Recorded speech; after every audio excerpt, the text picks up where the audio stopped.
No, takže tento video záznam, ktorý som spravil, nazdar, robím pre osobu, ktorá na to čaká už strašne dlho.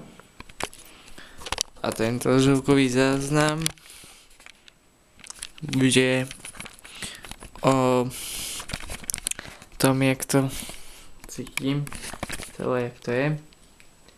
Takže nebudem tú osobu venovať, ona vie o tom, čaká na to.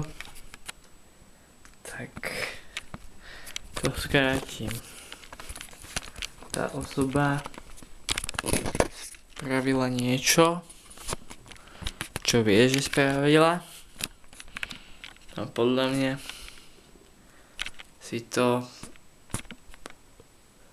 možno uvedomuje, možno nie. Uvidíme časom. Ale každopádne včera som mal pohovor s jej kamoškou, ktorý tiež týmto videom pozdravujem.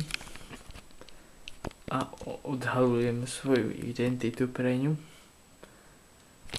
A oznamujem, že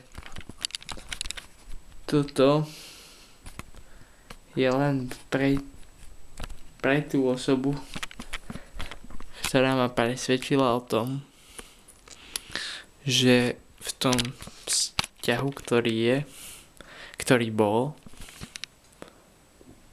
sa pre ňu možno oplatí pokračovať ďalej a že si to uvedomila a snáď to bude lepšie, hoci som nad tým dlho rozmýšľal nad všetkým, inak to je moja izba.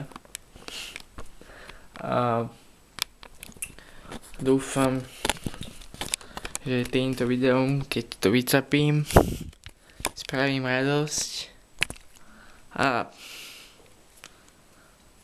snáď nám to vydrží. Inak týmto videom chcem upozorniť tú osobu, že nech si ma nedáva do vzťahu ani žiadne fotky, lebo okamžite bude koniec.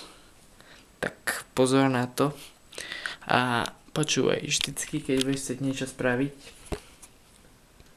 tak sa poraď so mnou, čau. A chodíme spolu.